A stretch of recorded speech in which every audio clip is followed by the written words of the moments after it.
നമസ്കാരം. ഒരു ഗ്രാമത്തിലെ കുറേ വ്യക്തികൾ അവർക്ക്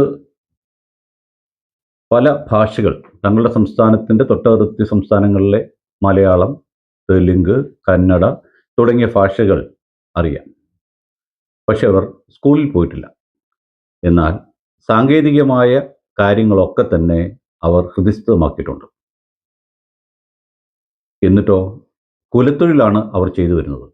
ചെയ്യുന്നത് തെറ്റാണെന്ന് പൊതുസമൂഹം മൊത്തം പറഞ്ഞിട്ടും തങ്ങൾ കുലത്തൊഴിലാണ് പാരമ്പര്യമായി ചെയ്തു വരുന്നതാണെന്നൊക്കെയാണ് പറയുന്നത്. നമ്മുടെ നാട്ടിലും കുലത്തൊഴിൽ ചെയ്യുന്ന ഒത്തിരി ആൾക്കാരുണ്ട്. അപ്പോൾ ഇവരും ചെയ്യുന്ന കുലത്തൊഴിലാണ്, അതുകൊണ്ട് ഞങ്ങളിത് നിർത്തിവെക്കില്ല, പൂർവാധികം ഭംഗിയായി ചെയ്തു വരികയാണ്. പറഞ്ഞു വരുന്നത് കുറവ സംഘങ്ങളെ കുറിച്ചാണ്.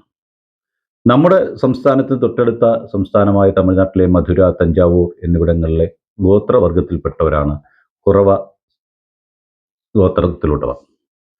അവരാണ് മോഷണം തങ്ങളുടെ കുലത്തൊഴിലാക്കി വെച്ചിരിക്കുന്നത്. പാരമ്പര്യമായി പകർന്നു കൊടുത്തുന്ന രീതിയിലാണ് ഇവർ ഈ മോഷണത്തെ കണ്ടുവരുന്നതും അതിനെ ഇപ്പോഴും ചെയ്തുകൊണ്ടിരിക്കുന്നത്. മോഷ്ടിക്കാൻ പോകുമ്പോൾ യാതൊരുവിധ മാനുഷിക മൂല്യങ്ങൾക്കും വില കൽപ്പിക്കാത്ത രീതിയിലാണ് അവരുടെ മോഷണം. ഒരു വീട് ഐഡൻറ്റിഫൈ ചെയ്ത് കഴിഞ്ഞാൽ പിന്നെ ആ വീട്ടിൽ കയറുക എന്നുള്ളതാണ് അവരുടെ ലക്ഷ്യം. അതിൽ നിന്ന് അവരെ പിന്നോട്ട് നയിക്കുവാൻ ആർക്കും സാധിക്കില്ല എന്നുള്ളതാണ് ഇതുവരെ കണ്ടിട്ടുള്ള കാര്യം.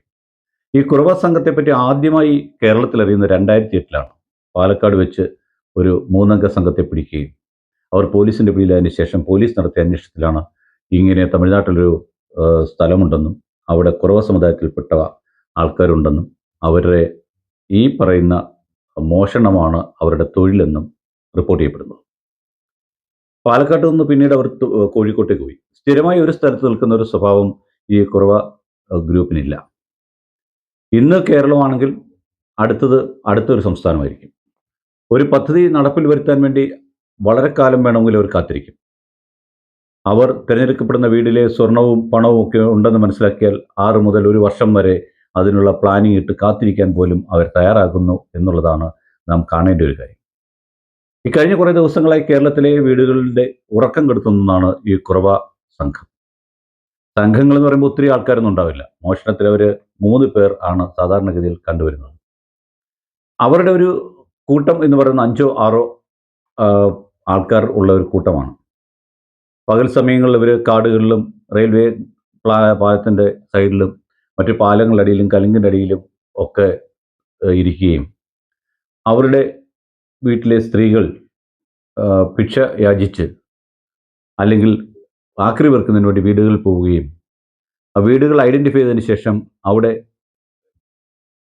എന്തെങ്കിലും രീതിയിലുള്ള മാർക്ക്, മഴ പെയ്താൽ പോലും മാറാത്ത രീതിയിലുള്ള ഒരടയാളം ആ മതിലിൽ ആ വീട്ടുടമസ്ഥരോ നാട്ടുകാരോ പോലും അറിയാത്ത രീതിയിൽ വരച്ചു വയ്ക്കുകയും രാത്രി കാലങ്ങളിൽ ഇവരുടെ ഈ തിരുട്ട് ഗ്രാമത്തിലുള്ള ആൾക്കാർ അവരുടെ പുരുഷന്മാർ അവിടെ കയറി മോഷണം നടത്തുകയാണ് ചെയ്യുന്നത്. ദേഹം മുഴുവൻ എണ്ണയും കരിയും വാരിത്തേച്ച് മുഖം മറച്ചുകൊണ്ട് കണ്ണ് മാത്രം കാണാവുന്ന രീതിയിൽ അർദ്ധനഗ്നരായുമാണ് ഇവർ മോഷണത്തിനെത്തുന്നത്. കയ്യിൽ ആയുധങ്ങൾ കരുതാറുണ്ട്. ഈ കരുതുന്ന ആയുധങ്ങൾ കൊണ്ടാണ് നമ്മളിപ്പോൾ നമ്മുടെ വീട്ടിൽ വന്നു, വീടിൻ്റെ ചുറ്റുവട്ടത്ത് കണ്ട് നമ്മളെ കണ്ടാൽ പോലും അവർ പോകാതെ നമ്മളെ ആക്രമിച്ചായിട്ടാണെങ്കിൽ പോലും അവർ ആ കർമ്മം നിർവഹിക്കുകയാണ് ചെയ്യുന്നത്. കുഞ്ഞുങ്ങൾ കരയുന്ന ശബ്ദം പുറത്തുനിന്നുണ്ടാക്കുക, പൈപ്പ് തുറന്നു വിടുക, ഇതൊക്കെ കേട്ട് വീട്ടിലെ ആൾക്കാർ പുറത്തേക്ക് ഇറങ്ങുന്ന സമയത്ത് ആ സമയം വീട്ടിലേക്ക് കയറുക, ആദ്യം ഭീഷണിപ്പെടുത്തുക, ആയുധം കാണിച്ച് ഭീഷണിപ്പെടുത്തി അതിൽ നമ്മൾ നിന്നില്ലെങ്കിൽ നമ്മളെ കൊന്നിട്ടാണെങ്കിൽ പോലും അവർ മോഷണം നടത്തി പോകുന്നു. അത്രമാത്രം ഭയാനകമായ രീതിയിലുള്ള മോഷണ രീതിയാണ് അവർക്കുള്ളത്. എന്തുകൊണ്ടാണ് അവരെങ്ങനെ ചെയ്യുന്നതെന്ന് ചോദിച്ചു കഴിഞ്ഞാൽ, ചെറുപ്പം മുതൽ തന്നെ അവരുടെ വീട്ടിലുള്ള കുടുംബനാഥൻ ആ കൊച്ചു കുഞ്ഞുങ്ങളെ മോഷണ കല പഠിപ്പിക്കുകയാണ്. പഠിപ്പിക്കുന്നതോടൊപ്പം തന്നെ കയ്യിലോ കാലിലോ ധാരാളം രക്തം വരുന്ന സ്ഥലത്ത് 5 6 വരയിട്ട് രക്തം വരുത്തി ആ രക്തത്തോടുള്ള അവരുടെ ആ പേടി മാറ്റിയെടുക്കും. അതിനുശേഷമാണ് അവരെ ഇങ്ങനെ ഈ മോഷണ കലയിലേക്ക് പറഞ്ഞു വിടുന്നതായിട്ട് കാണുന്നത്. മറ്റൊരു കാര്യം എന്ന് പറയുന്നത്, ഈ മോഷ്ടിക്കുന്ന മുതൽ എപ്പോഴും ഒരാളിൽ കേന്ദ്രീകരിക്കും. ഈ കേന്ദ്രീകരിക്കുന്ന മോഷണ മുതലിൽ നിന്ന് ഒരു ഭാഗം അവർക്കൊരു മൂപ്പൻ ഉണ്ടാവും, മൂപ്പന് നൽകുന്നു. ഒരാൾ പിടിക്കപ്പെട്ട് കഴിഞ്ഞാൽ അയാളെ എത്രമാത്രം തല്ലിച്ചതച്ചാലും തങ്ങളുടെ രഹസ്യങ്ങളോ തങ്ങളുടെ കൂടുള്ളവരെ പറ്റിയോ പറയരുത് എന്നാണ് അവർ മാരിയമ്മനെ പൂജിച്ച് അപേക്ഷിക്കുന്നത്.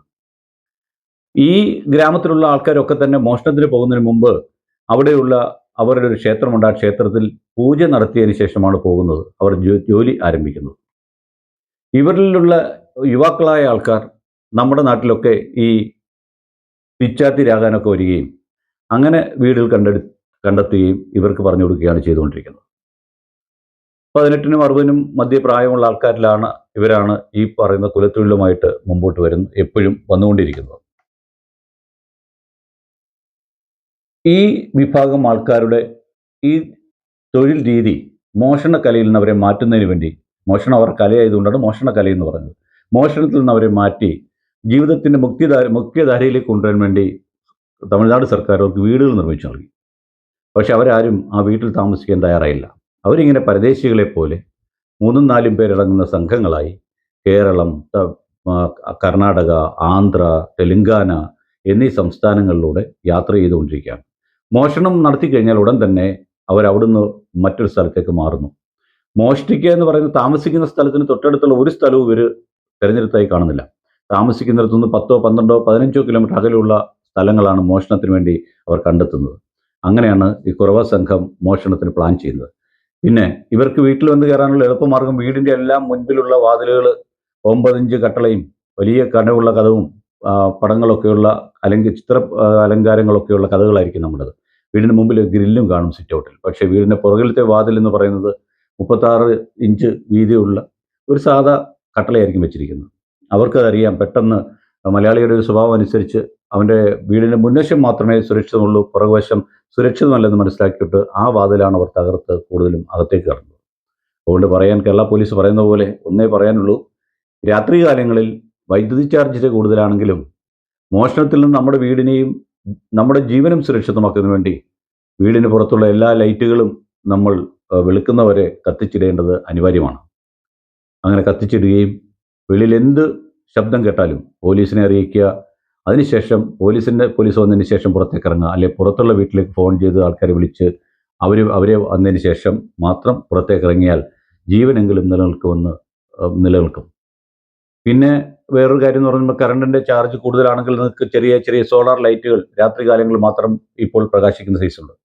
അവ വാങ്ങി വീടിൻ്റെ 4 സൈഡിലും വെച്ചാൽ നമ്മളുടെ അസാന്നിധ്യത്തിൽ പോലും അവ വൈകുന്നേരങ്ങളിൽ സൂര്യൻ അസ്തമിച്ച് കഴിയുമ്പോൾ കത്തുകയും രാവിലെ അത് ഓഫാവുകയും ചെയ്യും.